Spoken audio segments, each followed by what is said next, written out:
자, 지금 보고 계신 안경테는 흔히들 많이 보실 수 있는 그런 금속테죠. 이 부분들의 어떤 이제 명칭들을 한번 살펴볼 텐데요.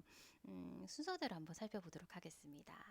자, 1번이라고 했었을 때는 지금 이 그림에서 이 렌즈 형태를 이렇게 표현해주고 있는 이 부분을 이야기를 하는데요.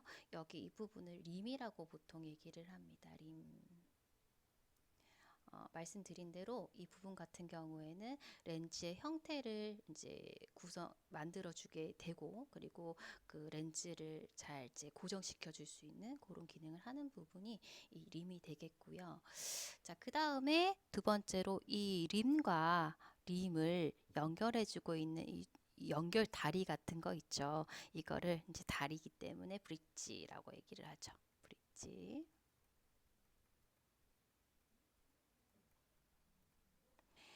그래서 요거 같은 경우에는 림과 림을 연결을 해주기도 하고, 요거의 기능에 있어서 이제 조금 중요한 부분이 이제 압수평 휭각이라고 해서 이제 요게 어떤 형태로 되어 있는가에 따라서 이렇게 휘어지는 정도가 좀 달라질 수가 있어요.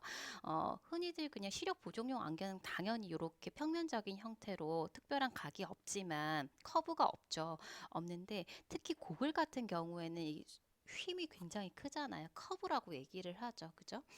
조금 이제 그런 식으로 해서 얼굴에도 밀착하는 형태로 만들어지기는 합니다. 그래서 그거를 결정하는 부분이 이 브릿지 부분이다라고 보시면 되겠습니다. 자, 그 다음에 3번으로 가시게 되면은 3번 지금 코 패드라고 적혀 있죠. 코가 이렇게 코에 이렇게 맞닿는 그 플라스틱 부분. 요즘에는 요 부분을 조금 더 사용을 했었을 때 편하게 사용하실 수 있게끔, 그리고 피부에 조금 접촉했었을 때 문제를 이제 일으키지 않게 하기 위해서 실리콘 패드를 보통 많이 사용을 하던데, 요 부분 같은 경우에는 특히나 이제 양쪽 다 그 힘이 이제 적절하게 분산이 돼야지만이 편안하게 착용을 하실 수가 있겠죠. 한쪽으로 이렇게 쏠리게 되면 안경이 틀어지면 한쪽으로 쏠리면서 한쪽이 이렇게 눌린다거나 이런 식으로 이제 표시가 납니다. 불편하기도 하고 그래서 안경원을 많이 찾아가게 되는데 그 부분이 바로 이 코 패드가 되겠죠. 그죠?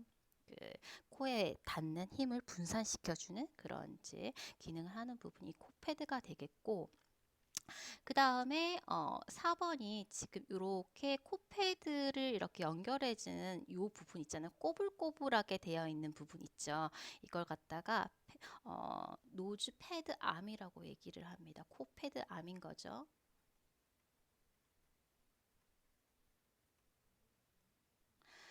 요거 같은 경우에는 이제 이 정점광거리와도 관련을 하죠. 조금 더 안경을 좀 띄어서 쓰고 싶다. 정광거리를 조금 멀리에서 쓰고 싶다라든지 그런 경우에 노즈패드 암을 갖다가 이제 이용을 해서 피팅을 할 수가 있는데, 요거 형태도 굉장히 다양해요. 흔히 이제 저희가 볼 수 있는 형태는 이런 식으로 꼬불꼬불하게 된 형태 있잖아요. 이거는 구즈넥 암이라고 해서 이제 그 거의 목같이 생겼다고 해서 구즈넥 암이라고 하는데, 요런 거 같은 경우 피팅을 했었을 때 굉장히 용이해요. 늘렸다 줄였다 쉽게 할 수 있거든요. 그래서 피팅할 때 가장 좋은 형태는 요런 형태인데, 요거 말고도 요즘에 보면 이렇게 직선적인 형태로 되어 있는 경우도 있고 굉장히 다양한 형태로 디자인상으로 이렇게 많이 이제 나오더라고요. 근데 실제적으로 피팅을 했었을 때는 요게 조정할 수 있는 폭이 크기 때문에 가장 이제 용이하기는 하죠.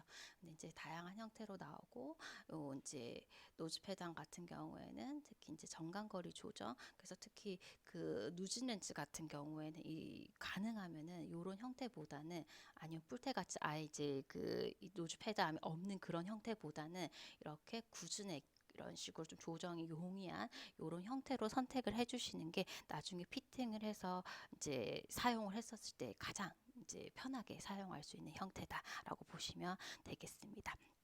그래서 노즈 패드함이 있고요. 그리고 지금 보시게 되면은 혹시 안경 쓰고 계신 분들은 이제 벗어서 한번 보시면 더 좋을 것 같아요. 이 노즈 패드 암과 이 코패드, 노즈 패드를 연결하는 부분 보면은 이 코패드 같은 경우에는 쉽게 교체를 할 수가 있거든요. 뭐 이렇게 오래 쓰다 보면 누렇게 이렇게 색깔이 변색이 되기도 하고, 뭐 사이에 뭐가 끼이기도 하고, 혹은 떨어져 버리기도 하고, 이렇게 이제 소모품이기 때문에 잘 이렇게 갈아 끼울 수 있게끔 이쪽에 보게 되면은 나사로 이렇게 돌려서 끼울 수 있는 부분이 있어요. 연결하는 부분인 거죠. 이거를 스터드라고 얘기를 합니다. 스터드. 그래서 이 패드 암과 패드를 연결하는 부분이 스터드다. 이렇게 보시면 되겠죠. 자, 이렇게 보시면 되겠고요. 그 다음에 5번으로 가볼게요. 5번은 이 엔드피스입니다. 엔드피스는 이 림이랑 이 다리를 템플이라고 하는데 다리를 연결해주는 부분이죠. 엔드피스. 엔드피스 같은 경우에는 이제 이것도 피팅을 할 때 굉장히 중요한 부분입니다. 엔드피스 같은 경우에는 전경각, 경사각을 다른 말로 경사각을 결정을 해주거든요. 보통 안경을 썼을 때 이렇게 다리가 있으면 이렇게 안 쓰잖아요. 그죠? 약간의 각도 한 7도 정도 두고 이런 식으로 쓰게 되는데 요 경사각을 결정해주는 부분이 이 엔드피스예요. 그죠? 그래서 피팅을 할 때 굉장히 중요한 이제 요소이기 때문에 요 부분 사실은 피팅할 때 많이 이제 중요하게 다뤄지게 되는 부분이죠. 그죠?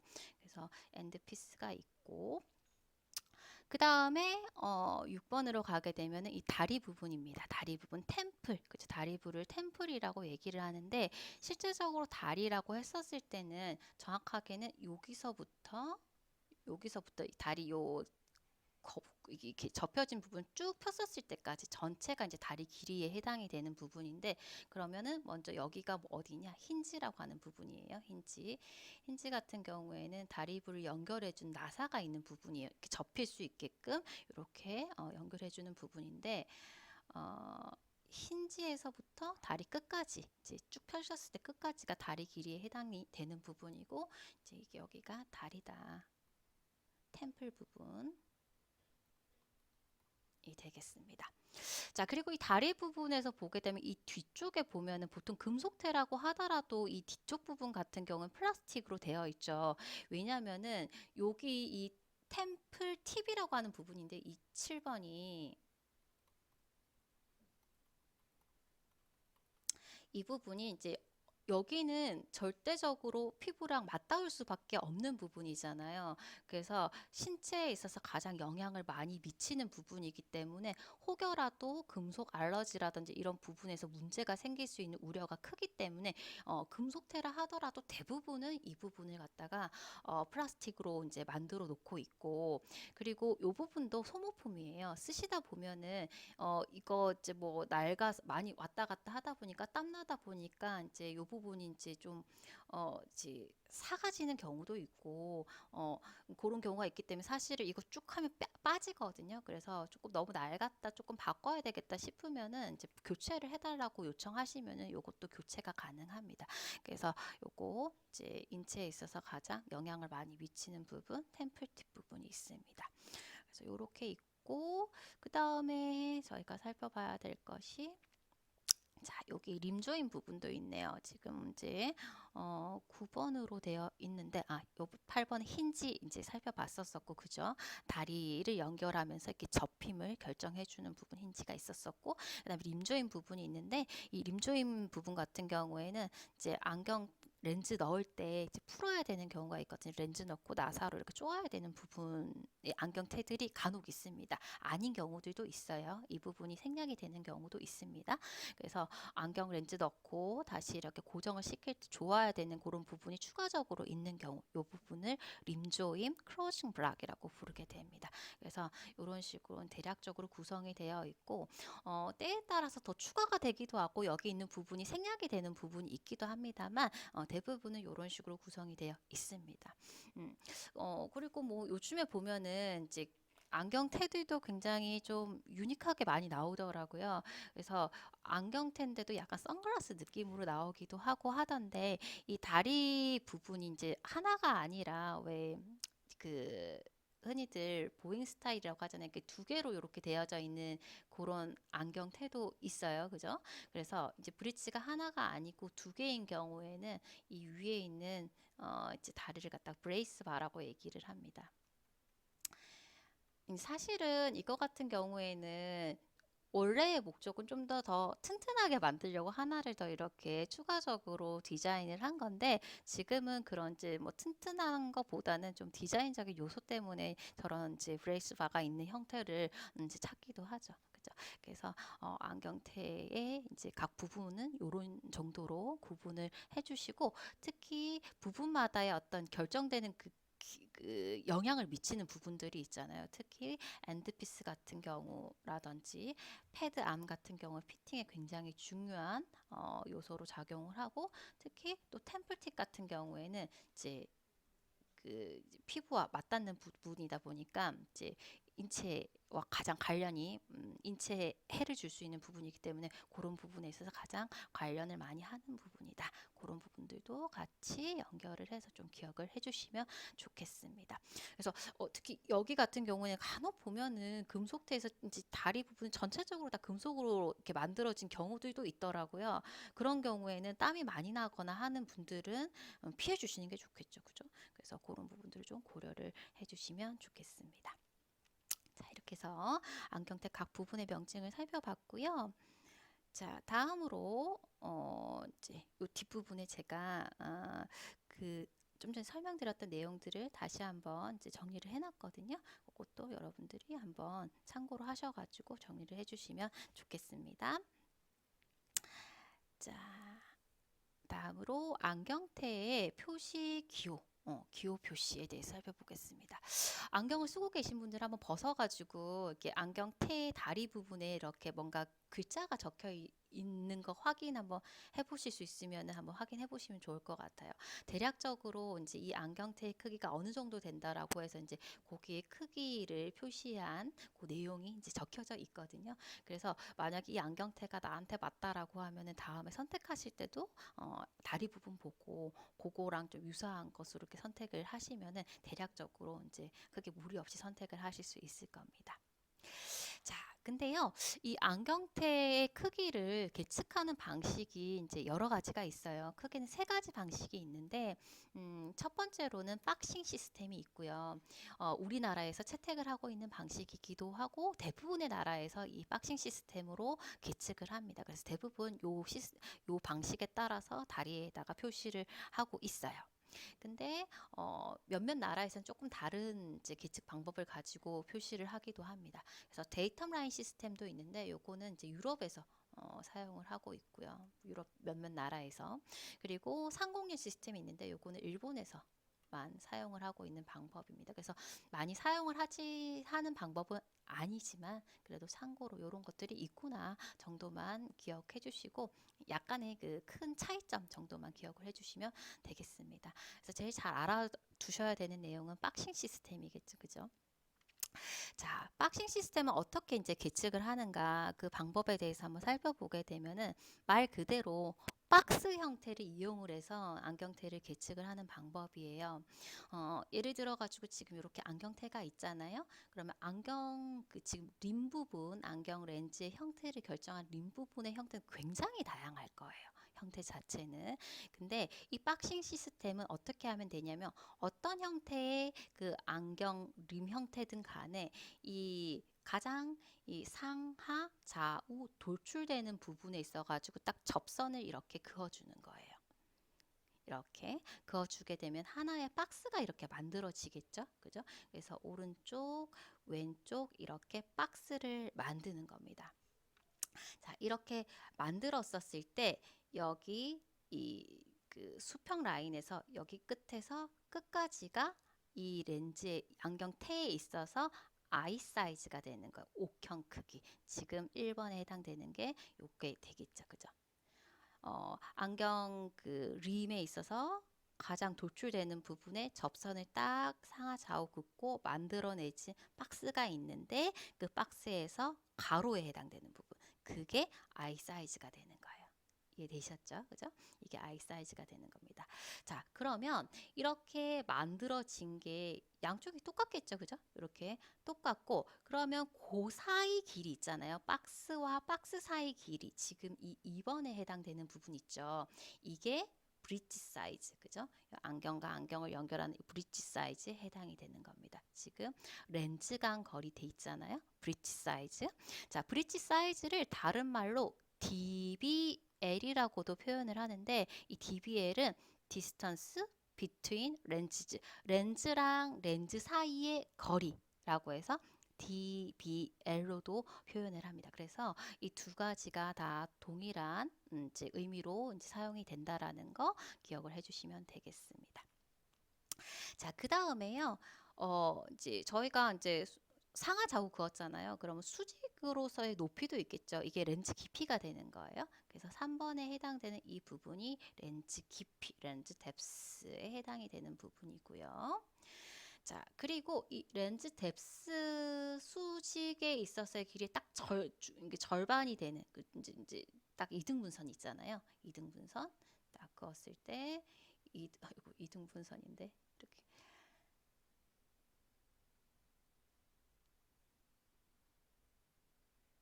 자, 잘 안 그어지네요. 요렇게 요렇게 됐었을 때 요 라인 있잖아요. 지금 4번에 해당되는 거 쭉 딱 중간에 해당되는 거. 요게 데이텀 라인이 되겠습니다. 되셨죠? 데이텀 라인이 되고요. 자, 그 다음에 렌즈의 기하학적인 중심, 지오메트릭 센터에서 GC로 표현을 하는데, 이거는 그냥 이 렌즈 면적에 있어서요. 정말로 기하학적인 중심 딱 중간에 딱 찍었을 때 그 중심을 의미합니다. 그래서 요 부분이 되겠고요. 자, 마지막으로 렌즈 중심간 거리에서 DBC로 표현을 하거든요. 그러니까 distance between centers. 그러니까는 이 렌즈에 지금 상하 좌우 했었을 때 이 좌우에서의 중심이 딱 절반 되는 지점이랑 상하에서의 딱 절반 되는 지점이 있겠죠. 직교되는 지점 있겠죠. 그죠? 여기. 이게 렌즈의 이제 중심이 될 텐데, 여기에서는 이제 GC가 되겠죠. 요 사이의 거리가 DBC, 센터와 센터 사이의 거리, 그죠? 그래서 distance between centers 해서 DBC로 표현을 하고, 이거를 다른 말로 FPD라고도 얘기를 합니다. 보통 FPD라고 더 많이 얘기를 하는 것 같아요. 이거는 뭐냐면 프론트 퓨필 동공 중심간 디스턴스 거리, 이 약자거든요. 그래서 DBC나 FPD나 똑같은 것을 의미한다라고 기억을 해주시면 되겠습니다. 그러면 결국 DBC, FPD는 여기서부터 여기까지의 거리가 되겠죠. 그죠? 근데 사실은 보면은 요 거리나 요 거리나 같기 때문에 I 사이즈에다가 브릿지 사이즈 더한 게 결국은 이 DBC예요. FPD예요. 그죠? 그래서 요렇게 정리를 해 주시면 되겠습니다. 그래서 각 부분들을 이제 알아두시면 되겠고, 그래서 표시를 할 때 이 모든 게 다 적혀져 있지는 않고요. 요렇게 적혀져 있습니다. 요렇게. 자, 요렇게 적혀져 있는데 이게 어떤 걸 의미하느냐라고 하면 지금 앞에 있는 이 58은요. I 사이즈를 의미를 해요. I 사이즈. 즉 여기서부터 여기까지의 거리. 그죠? 여기까지. 그러면은 보통은 이 I 사이즈 끄면 렌즈 사이즈가 크겠죠, 보통은. 그래서 I 사이즈이고요.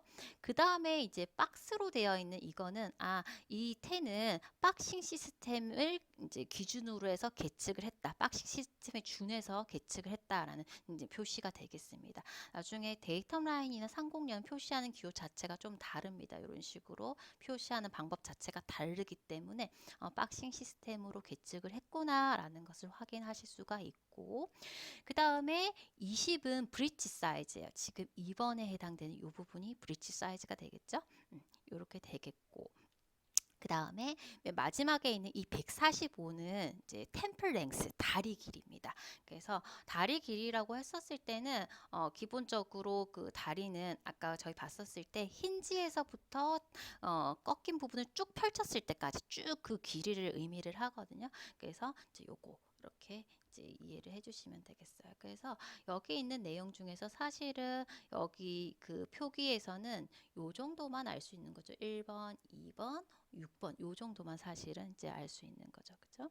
그래서 이렇게 표시가 되어 있구나 보시면 되겠고, 그리고 이제 참고로 다리 사이즈 같은 경우에는 사실은 대부분은 크게 문제가 되는 경우가 없는데 이 측두부가 굉장히 기신 분들이 있어요. 측두부가 굉장히 기신 분들 같은 경우에는 좀 이제 길어서 그 꺾은 부분을 펼쳐야지만이 이제 착용을 하실 수가 있는 경우들이 있거든요. 그런 분들은 이제 요 사이즈를 보고 가능하면 조금 더 긴 걸 선택을 해주시던지, 아니면 다리 형태에 있어서 다리 형태도 여러 가지가 있는데 이렇게 고글처럼 쭉 뻗은 형태가 있거든요. 그런 것들을 선택을 해주시는 게 좋습니다. 그래서 다리 사이즈는 사실 크게 문제가 되진 않지만 굉장히 어린 아이라든지 아니면 측두부가 유난히 좀 긴 분들이라든지 이런 경우에는 사이즈를 좀 확인을 하시고 선택을 해주시는 게 좋겠습니다. 자, 그래서 이제 박싱 시스템 계측하고 표기했었던 요 내용에 대해서 해석하는 방법에 대해서 한번 살펴봤습니다. 자, 참고로 아까 제가 말씀드렸었던 부분인데 그 다리 측정할 때는 여기 힌지 부분 있죠? 힌지 부분에서 요 꺾인 부분 쭉 펼쳐가지고 재었을 때 이게 다리 길이 지금 여기 145에 해당되는 부분이다라는 거 한 번 더 확인해 주시면 좋겠고, 그림에서 이제 나와서 다시 한번 말씀을 드리면 아까 그 엔드피스 같은 경우 엔드피스가 여기였었잖아요, 그죠? 엔드피스 같은 경우에는 정경각, 경사각을 결정을 해준다라고 말씀드렸죠. 안경 렌즈가 보통은 다 이렇게는 아니고 약간 이렇게 안쪽으로 기울어진 형태로 되어 있거든요. 이 경사각을 결정해주는 부분이 이제 엔드피스다. 물론 다리 벌린 각도 엔드피스가 결정을 해주죠. 그래서 이것도 같이 한번 살펴봐 주시면 좋겠습니다. 자, 그러면 조금 전에 살펴봤었던 내용을 직접 한번 해보시도록 할게요. 지금 시간을 잠깐 멈춰 놓으시고 한번 직접 해보시고 그 다음에 같이 한번 확인을 해보시면 더 좋으실 것 같습니다. 잠깐 멈춤하시고 먼저 해보세요. 자, 그러면 저는 바로 풀이를 하겠습니다. 자, 저희가 먼저 이제 아까 박싱 시스템을 계측한 거고요. 여기에서 이제 알 수 있는 내용들을 밑에서 이제 찾아서 적어보면 될 텐데, 자, 먼저 아이 사이즈라고 했었을 때는 일단 박싱 시스템은 이 안경테에서 상하, 좌우 가장 돌출된 부분에 대해서 접선을 긋고 이렇게 박스를 만든다. 거기에서 이 가로에 해당되는 한 렌즈 림 부분에서 가로에 해당되는 이 부분이 아이 사이즈가 되겠죠, 그죠? 자, 그래서 여기 52. 단위는 밀리미터입니다. 자, 그래서 52 이렇게 적어주시면 되겠습니다. 자, 그 다음에요. 렌즈 간 거리 DBL, 디스턴스 비트윈 렌즈즈, 다른 말로 브릿지 사이즈요. 브릿지 사이즈. 박스랑 박스 사이의 거리, 지금 박스랑 박스 사이의 거리가 18입니다. 그죠? 자, 그래서 이 브릿지 사이즈는 18mm. 이렇게 적어주시면 되겠고요. 자, 그 다음에 데이텀 라인이 있었었죠. 데이텀 라인이라고 했었을 때는 이제 상하 가장 돌출부에 접선을 그었을 때 이거는 이제 렌즈 뎁스가 될 텐데 여기에 딱 절반이 되는 지점을 갖다가 쭉 이은 선이잖아요. 그러면 이 그림에서는 D1에서 D2가 되겠네요. 그죠? 그래서 D1에서 D2 이렇게 표시를 해주실 수가 있겠고, 자, 그리고 네 번째로 렌즈 기하 중심점. 그러니까 렌즈에 있어서 딱 정확하게 중심이 되는 부분 있죠. 지금 여기 그림에서는 오른쪽에서는 OR로 표시가 되어 있고 왼쪽에서는 OL로 표시가 되어 있네요. 그죠? 그래서 여기에서는 OR 그리고 OL 이렇게 적어 주시면 되겠습니다. 자, 마지막으로 렌즈 중심간 렌즈 중심간 거리가 아니고 중심간 거리, 그러니까 렌즈의 중심 센터 간 거리죠. 그러니까 다른 말로 FPD라고 쓴다라고 얘기를 했죠. 프론트 퓨필 디스턴스. 그죠? 그래서 요걸 갖다가 한번 측정을 해보면 사실은 중심간 거리는 여기서부터 여기까지잖아요. 지금 여기 중심 여기까지죠. 그죠? 그러면 26 더하기 18 더하기 26 이렇게 해서 계산을 해주시면 되죠. 이렇게 해주시면 되는데 결과적으로는 사실 지금 여기 이 부분도 26인 거잖아요. 그죠? 그러면은 I 사이즈에다가 브릿지 사이즈 그냥 바로 더해 주시면 되는 거잖아요. 그죠? 그래서 I 사이즈 우리 아까 52였고 브릿지 사이즈 18인 거 확인하실 수 있기 때문에 여기에선 바로 더해서 70mm라는 거 이렇게 적어 주실 수 있으시면 되겠습니다. 그래서 각 부분이 이제 무엇을 의미하는지 그리고 박싱 시스템을 계측할 때 어떤 이렇게 기준선을 가지고 이렇게 아이 사이즈랑 브릿지 사이즈 이걸 갖다 결정을 하는지 이런 부분들에 대해서 정리를 잘 해주시면 되겠습니다.